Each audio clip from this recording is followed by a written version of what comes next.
Itong karaniwan namin, ito lang talagang ginagamit naming lure dito. Panghuli ng talakitok, ng tuna, ng tangigi, snapper o yung kulay pula. Langisi, kumakagat dito.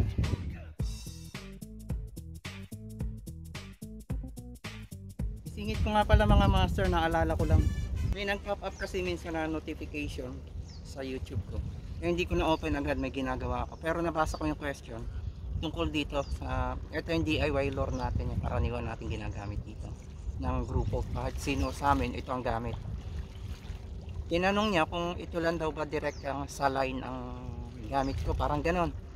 Hindi po, hindi lang po ito kasi masyado magaan to, nasa 2 to 3 grams siguro to. Kahit anong nipis ng linya mo, hindi mo mayahagis ng malayo. Kaya may isa pang accessory na pandagdag dito sa lure. Ito po, bombardan tawag. Ito, available po siya, parang plastic siya. Plastic na nga, na may yan, parang tube. Dito ay kinakabit mula dito sa main line, tapos mula dito sa bombarda, isandi pang leader line hanggang dito sa lure natin, sa DIY lure. So yun po ang sagot doon sa tanong ng isang ka-angler natin, isa sa mga nagpi-fishing na panood natin. Pasensya na po kung hindi ko nasagot agad nung time na matagal na yan, naalala ko lang ngayon. So pasensya na po, yun po ang sagot. Kailangan yung bumili nito o gumawa. Minsan gumagawa lang kami nito, basta may materyales, yung plastic na matigas, sasaksakan mo lang ng tubo. Pero available to sa Lazada or sa Shopee. Ito pong gamit ko dahil heavy ang setup. 15 grams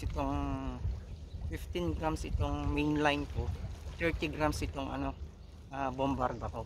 Doon sa mas maliit kong setup na medium setup, 15 to 20 grams na bombarda. Ito po, dahil heavy, 30 grams ang gamit ko.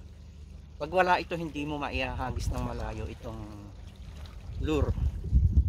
Itong hair clip lure ang tawag. Ito pong mga ginagamit namin na ganito, DIY din lang namin kasi napakamahal dito sa Africa. Bali, 2 piraso naka-box. Hindi ka pwede bumili kasi isang box, 2 piraso. 9,000 yun, so nasa 800 pesos. Nasa 400 pesos o more or less ang isa. So napakamahal. Ano lang naman to, natuklasan ni Caramel kung paano paggawa nito, sinerch ko. Tapos nung natuto ako, blinag ko. So ilalagay ko po sa link kung paano paggawa nito. Napakasimple lang pong gawin. So maraming salamat po. Pasensya na po ulit doon sa nagtanong, ngayon ko lang nasagot.